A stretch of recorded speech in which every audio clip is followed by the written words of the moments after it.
সকলকে রাম রাম। ও আমার প্রিয় পশ্চিমবাংলাবাসী, আমার প্রিয় নদিয়া এবং মদনপুরবাসীরা, তোমরা সকলে কোথায়? দেখো, এই মুহূর্তে রয়েছি মধ্যপ্রদেশের একদম শেষ সীমানায়, যেখানে রয়েছে মরুভূমির মতো পাহাড়। তোমাদের দেখাই, আর এই সেই রাস্তা, আর এই সেই পাহাড়। দেখো, এই দেখো পুরো মরুভূমির মতো পাহাড়। আর এখন কিন্তু ঠিক এইদিকে যাচ্ছি।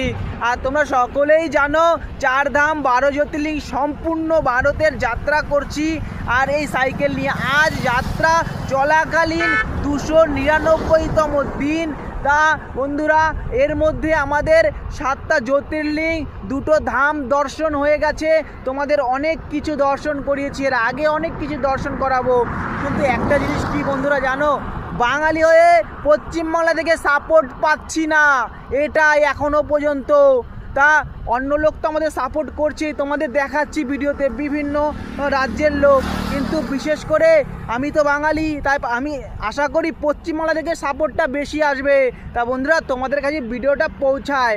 আর যদি বাঙালি হিসেবে এই ভারত ভ্রমণ করছি, সম্পূর্ণ ভারত ভ্রমণ, তো যদি মনে হয় যে এই ভাইটাকে একটু ফলো করে ভিডিওটা শেয়ার করে দেওয়া উচিত, তাহলে অবশ্যই করে দিও।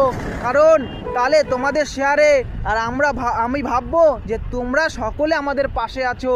তো এইভাবেই সকলের আশীর্বাদ নিয়ে সামনের দিকে এগিয়ে যাব। তাই পরবর্তী আমাদের জ্যোতির্লিং হচ্ছে সোমনাথ, আর ধাম হচ্ছে দ্বারকা, ভগবান শ্রীকৃষ্ণের নগরী।